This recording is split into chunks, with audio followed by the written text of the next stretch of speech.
A single mutation in the PRM protein of the Zika virus contributes to fetal microcephaly. First, let's talk about where it all came from. What is the origin of the Zika virus? Well, the virus that we all know and love today came from a sentinel monkey in Africa in a place called the Zika forest, hence the name. Despite there only being one well-known type, there are many different genotypes, all of which most likely evolved from a common ancestral strain from Southeast Asia.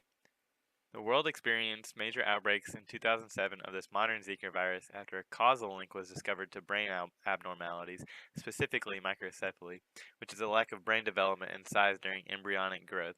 The team studying this suspected that the virus did this by targeting NPCs, which are types of cells that can self-renew and proliferate intrinsically, especially during. But if the Zika virus caused terrible results in childbirth, why was microcephaly not found earlier? The team gave an educated guess, thinking that the modern virus had a mutation at some point along its evolution that made it so deadly.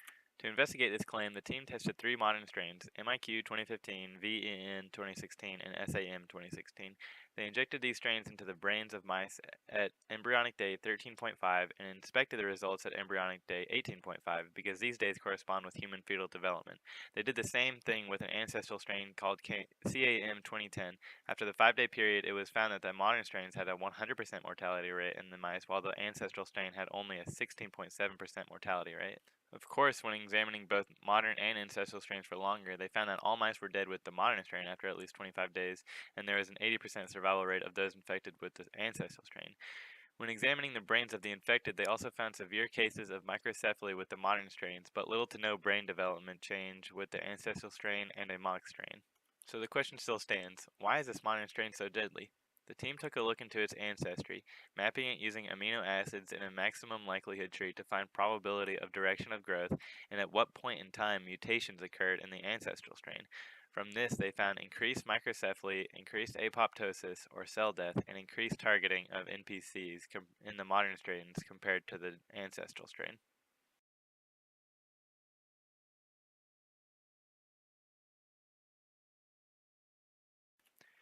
Now, how did they find all this out from just a silly tree? Well, the tree they are talking about is like the phylogenetic tree that we learned about in Module 2, but it maps genotypes instead of whole classes of animals, which we generally dealt with. Through this, they found 7 different genes connected to the mutations found in the modern Zika virus. After testing these 7 mutations in mice, they found the specific genotype called S139N caused the greatest virulence, the greatest apoptosis, and targeted NPCs the most, resulting in the lowest survival rate out of the 7 phenotypes tested. Well, it looks like we found the answer. From using maximum likelihood trees to testing specific strains and genotypes in mice, the team found that S139N was a deadly genotype that resulted in the mutations for modern Zika virus, as the other genotypes just didn't match up to S139's results of virulence, apoptosis, and NPC targeting. This is good to know for humans because the effects in mice are similar in those of humans, especially for microcephaly in children.